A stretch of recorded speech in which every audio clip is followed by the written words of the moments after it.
పరిస్థితుల్లోనూ ఆ వసు నీకు దక్కదురా. నువ్వు వసు ప్రేమించుకున్నట్టు కదా? నాకు అసలు ఆ విషయమే తెలీదు. నాకు చెప్తే నేనే శ్రీధర్ గారితో మాట్లాడి మీ పెళ్లి చేసేదాన్ని కదా. నేను టార్చర్ పెడుతున్నానా? మీరు చేస్తున్న పనికి టార్చర్ అనుభవిస్తుంది నేను. నాకిప్పుడు నా తల్లిదండ్రులు ఎవరో తెలుసుకోవాలనుంది. నీతో కొంచెం మాట్లాడాలి Vasu. Sorry, I'm very busy. Vasu, ఏంటో మాటలు? పెద్దవాళ్లతో ఎలా మాట్లాడాలో తెలీదు?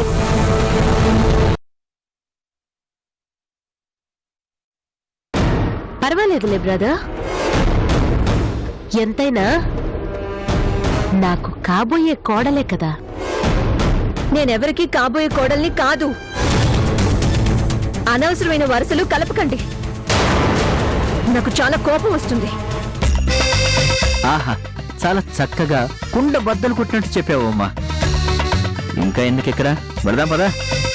మీరుండండి బ్రదర్, మీరు కూర్చోండి.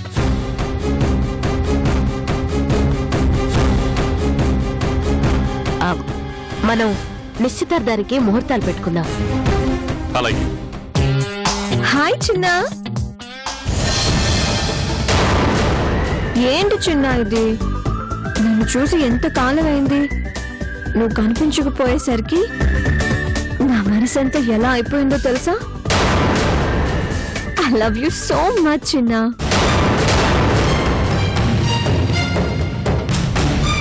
You naughty.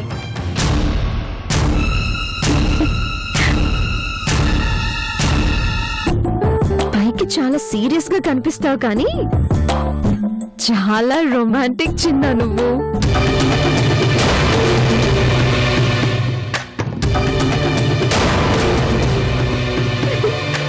చిప్పో.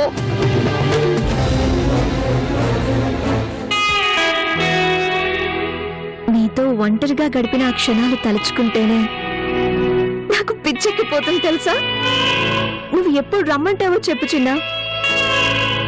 నీతో ఎన్ని రాత్రులైనా గడపడానికి నేను సిద్ధంగా ఉన్నాను.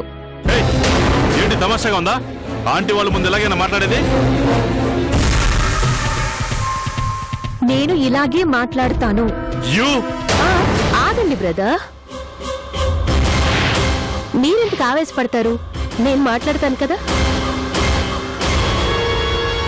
చూడు వసు, నేను నా కొడుక్కి మాటిచ్చాను. ఎట్టి పరిస్థితుల్లోనూ నిన్ను వాడి భార్యం చేస్తానని. నేను మాటిస్తే తప్పేదే లేదు. నేను అంతే ఆంటీ. చిన్నకి మాటిచ్చాను. నేను చేస్తే కాపురం నీతోనే చేస్తాను అని. పోరా పని చేద్దాం. నీ మాట పోకుండా మీ అబ్బాయిని పెళ్లి చేసుకుంటాను. నా మాట పోకుండా చిన్నతో కాపురం చేస్తాను. మీరు ఆగండి. మీ అమ్మాయి అంత క్లియర్ గా చెప్తుంటే మీరు అడ్డుపడతారేంటి? తను చెప్పేదేంటండి? నేను చెప్తున్నాను కదా, నా కూతురు మీ ఇంటి కోడలు అవుతుంది, అంతే. ఏమంటీ, నీకు రాబోయే కోడలు గుణవతిగా రావాలా, గర్భవతిగా రావాలా? గర్భవత? గుణవతి అంటే నా జోలికి రాకండి. గర్భవతైనా పర్లేదు అనుకుంటే అప్పుడు మాట్లాడండి.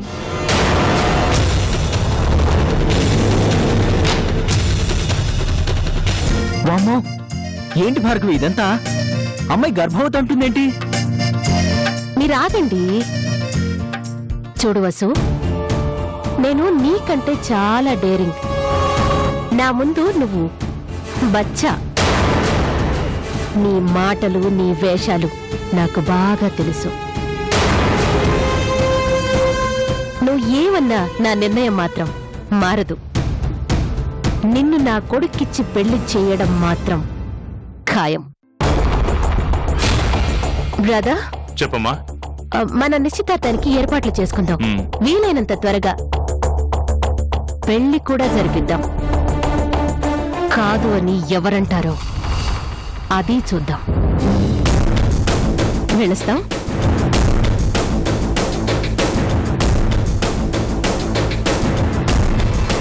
చూడు, నువ్వు ఎన్ని నాటకాలన్నా ఈ పెళ్లి మాత్రం జరిగి తీరుతుంది, గుర్తుంచుకో.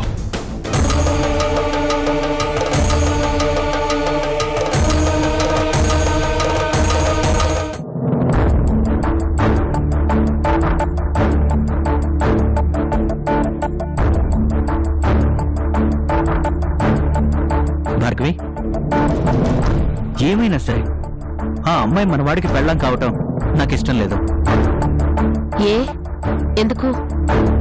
ఎందుకేంటి భార్గవి, ఓ పక్క ఆ అమ్మాయి గర్భవతినని అంత ఓపెన్ గా చెప్తుంటే ఎందుకంటావేంటి? ఎవరైనా లక్షణమైన పిల్లను కోడలుగా తెచ్చుకోవాలి అనుకుంటారు, కానీ లక్షలు కలిసి వస్తాయని పిల్ల తల్లిని కోడలుగా తెచ్చుకుంటారా? ఆ అమ్మాయిని కోడల్ని చేసుకుంటే కడుపులో ఉన్న బిడ్డ బోనస్ గా వస్తుంది. ఏంటి నువ్వు ఆ మాటలన్నీ నమ్ముతున్నావా? నమ్మకపోవడం ఏంటి? ఆ అమ్మాయి అంత సీరియస్ గా చెప్తుంటే నమ్మకుండా ఎలా ఉంటాను? అదంతా ఒట్టి డ్రామా. అది గర్భవతి కాదు, ఏమీ కాదు. అలా వాగితే మనం వెనక్కి వెళతామని దాని ప్లాను. కానీ ఆ అమ్మాయి వాళ్ళకం చూస్తుంటే మన వాడు తట్టుకోగలడా అనిపిస్తోంది. మన ముందే ఆ చిన్నాకి ఫోన్ చేసి ఎన్ని రాత్రులైనా గడుపుతాను అంటుంటే రేపు మనాడి పరిస్థితి ఏంటి? ఆ తర్వాత వీడి బతుకు వాళ్ళిద్దరికీ కాపలా కాయటమే అవుతుంది. నా మాట విను, పెళ్లి చేసి వాడి జీవితం నాశనం చేయకు. నువ్వు కాస్త ఆపుతావా? ఆ అమ్మాయి ధీరజ్కి బాగా నచ్చింది. కానీ ఆ పిల్లకి చిన్న నచ్చాడు కదా. వాడెవడు మధ్యలో అఫ్ట్రాల్ గాడు? వాడికి నా కొడుక్కి పోటీయా? వాణ్ణి ఎట్టి పరిస్థితుల్లోనూ చేసుకొనివ్వను. నాకెందుకో మనం కోరి కష్టాలు తెచ్చుకుంటున్నామేమో అనిపిస్తుంది భార్గవి. ఆ అమ్మాయిని చూస్తుంటే దేనికైనా తెగించే రకంలా ఉంది. పైగా నువ్వంటే చాలా అసహ్యం, కోపంగా కనిపిస్తోంది. అనవసరంగా ప్రాబ్లంలో ఇరుక్కుంటామేమో భార్గవి. ఏ ప్రాబ్లం అయినా నేను సాల్వ్ చేస్తాను. నాకు ఆ అమ్మాయి కోడలు కావాలి, అంతే. నా కొడుక్కి ఏది కావాలో అది ఇవ్వడం నా బాధ్యత. వసుని వాడికి గిఫ్ట్ గా ఇస్తాను. పిల్లకాకి దానికే అంత పొగరుంటే నాకెంత పొగరుండాలి? అవునవును, నువ్వు ముసలికాకివి కదా.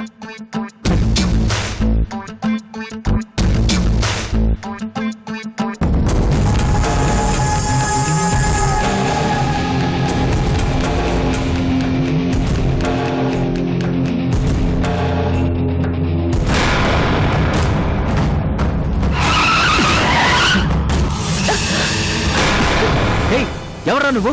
చావడానికి నా కారే దొరికిందా?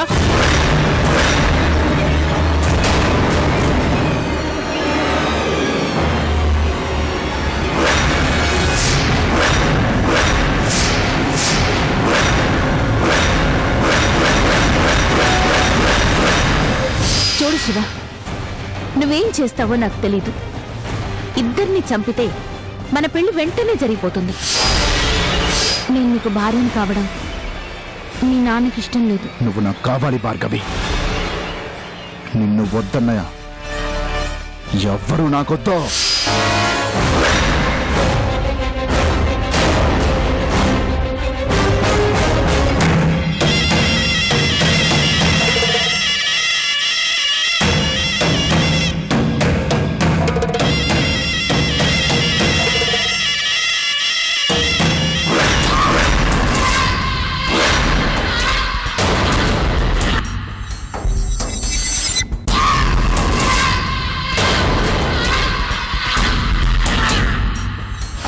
నేను పైకి ఎదగడం కోసం ఎన్నో మెట్లు కాళ్ళ కింద వేసి తొక్కుతాను. ఎక్కిన తర్వాత తొక్కిన మెట్లని పట్టించుకోను. నువ్వు అలాంటి వాడివి.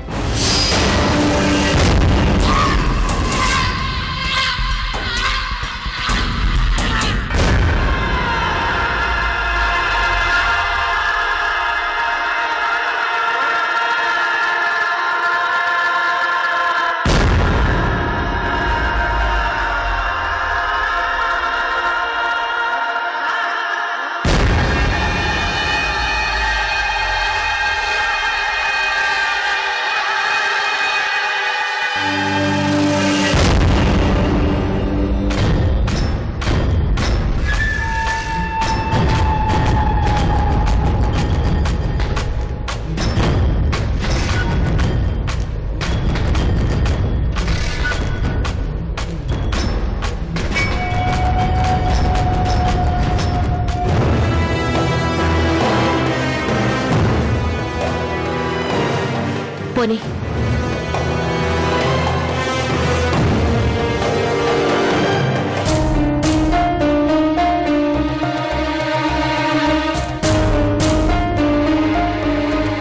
చందు, చిన్న ఎలా ఉన్నాడు? ఆ కేసు నుంచి బయటపడ్డాక నువ్వు చిన్నాని కలిసావా? కలుస్తూనే ఉన్నానండి. నేను ఎంత దగ్గరవుదామని ప్రయత్నించినా వాడు నాతో సరిగ్గా మాట్లాడటం లేదు. కనీసం నీతోనైనా బాగున్నాడు కదా? ప్రేమ అన్న పదానికి దూరమైన వాడు ఎలా ఉంటాడండి? వాడి దురదృష్టం ఎలా ఉందో చూడండి. మా అమ్మా నాన్నలు ఎక్కడున్నారో వెతికి పెట్టమని కన్న తల్లిని నన్నే అడుగుతున్నాడండి.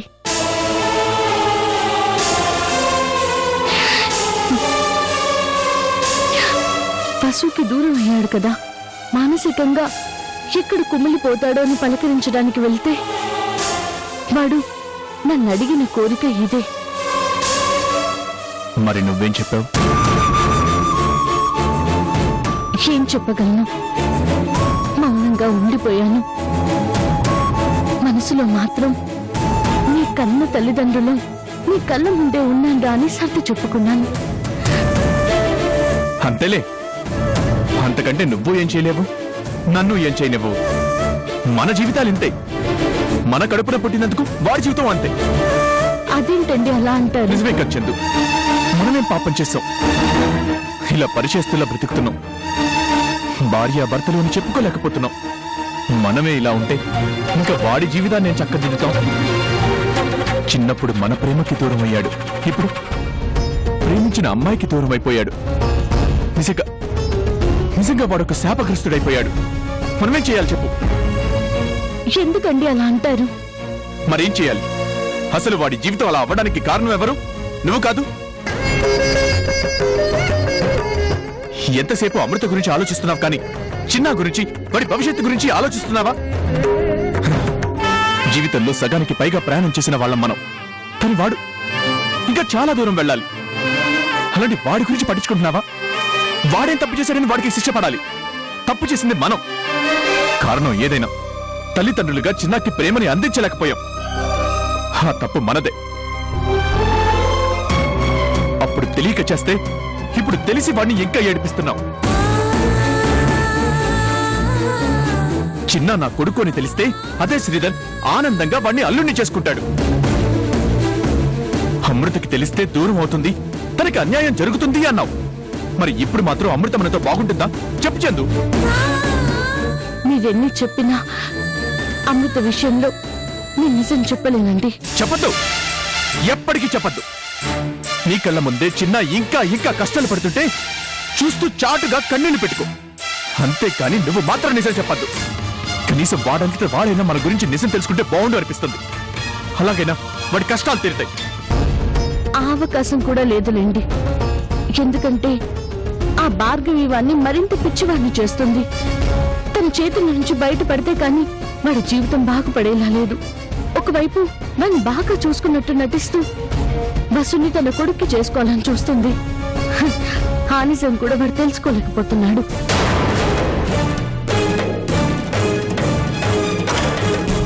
మరి నువ్వైనా చెప్పాల్సింది కదా. చెప్పినా వినడం లేదండి. భార్గవి తన దృష్టిలో చాలా మంచిది. వాణ్ణి పెద్ద కొడుకులా చూసుకుంటుందంట. అంటే భార్గవి ఉచ్చులో నుంచి వాడు ఇంకా బయటికి రాలేదన్నమాట. ఏమండి, వసు కూడా దూరం అయిపోతే చిన్న ఏమైపోతాడని నాకు భయంగా ఉందండి. ఆ పరిస్థితే వస్తే చిన్న నా కొడుకు అని చెప్పేస్తాను చందు. అయ్యో, నువ్వింకేం మాట్లాడద్దు. నా కొడుకు కంటే వాడి భవిష్యత్తు కంటే నాకు ఇంకేం ముఖ్యం కాదు. వాడికి వసు దక్కాలి, దక్కేలా చేస్తాను. నా గురించి మీకు తెలిసే ఉంటుంది. ఒకవేళ తెలియకపోతే మీ ముందు ట్రాన్స్ఫర్ అయ్యి వెళ్లిపోయిన ఆఫీసర్ని అడగండి. నేనెవరో అర్థమయ్యేలా చెప్తారు. మర్యాదగా ఆ టెండర్ నాకే వచ్చేలా చూడండి. నేను అనుగ్రహిస్తే లక్ష్మీదేవిలా కనిపిస్తాను, ఆగ్రహిస్తే కనకదుర్గలా కనిపిస్తాను. నేను ఎలా కనిపించాలన్నది డిసైడ్ చేయాల్సింది నేను కాదు, మీరు. మీకు ఆ విషయం తెలుసో తెలీదో? మీ ముందున్న ఆఫీసర్ ట్రాన్స్ఫర్ అయ్యి వెళ్ళిపోలేదు, నాతో పడలేక ట్రాన్స్ఫర్ చేయించుకుని మరీ వెళ్ళాడు. మీకు ఆ పరిస్థితి రాకూడదు అని కోరుకుంటున్నాను. వెంటనే నా పని పూర్తి చేయండి. అండర్స్టాండ్? జాగ్రత్త. ఎవరికి భార్గవి వార్నింగ్లు ఇస్తున్నావు? మంచిగా మాట్లాడితే ఎవరు మాత్రం వింటారు? అందుకే ఎవరికి ఎలా చెప్పాలో అలాగే చెప్తున్నాను.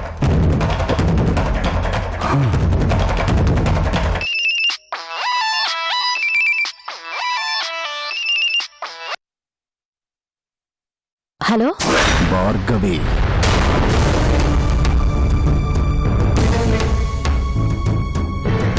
ఎవరు? గుర్తుపట్టలేదా భార్గవి? నీ వల్ల జీవితాన్ని పోగొట్టుకున్నాను.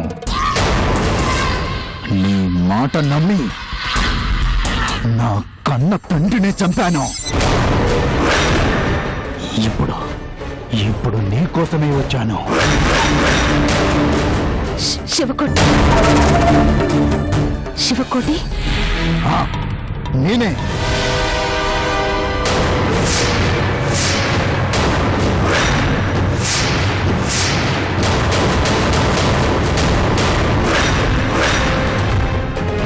నీ మృత్యువుని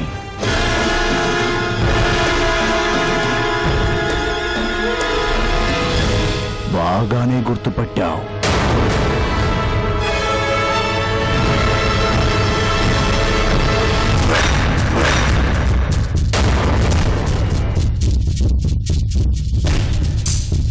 నీకేం కావాలి? ఎందుకు ఫోన్ చేసావు? ఎందుకు ఫోన్ చేశానా? అసలు నేనొచ్చిందే నీకోసం భార్గవి. నీకు నాకు సంబంధించి ఓ బాకీ మిగిలిపోయింది, అది తీర్చుకొని పోతాను.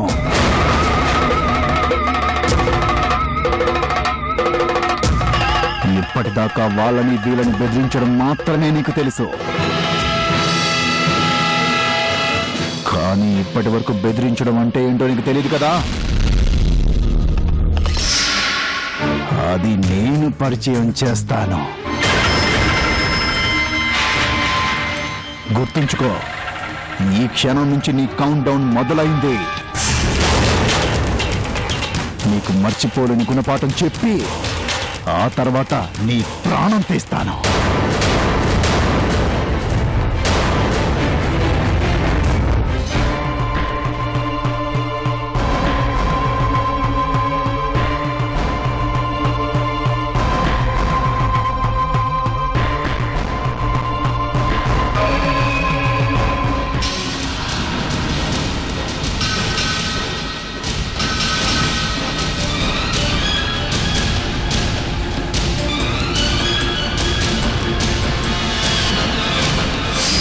మనం పెళ్లి చేసుకుని బ్రతకలేమా?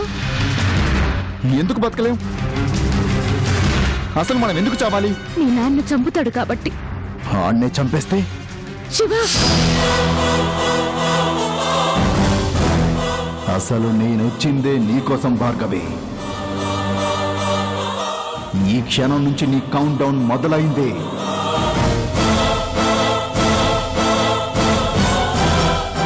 భార్గవి, భార్గవి, ఏంటి? ఏంటని నేను అడుగుతున్నాను. ఏం లేదు. ఏం లేకపోవటం ఏంటి? నీ ఒళ్ళంతా చెమటలు పడుతుంటే మనిషివేమో కంగారు పడుతున్నావు. నీకేదో పీకల మీదకొస్తేనే తప్ప నువ్విలా కనిపించవే. నువ్వు కాస్త ఆపుతావా? అది కాదు భార్గవి, ఆ రోజు నా ఎడం కన్ను కొట్టుకుంది కదా, దాని ఎఫెక్ట్ ఏదైనా? నీకు దండం పెడతాను, దయచేసి నన్ను కాస్త ఒంటరిగా వదిలే ప్లీజ్. ఓకే, అలాగే. నా కన్ను కరెక్ట్ గానే చెప్తున్నట్టుంది. అలాగే అలాగే అలాగే.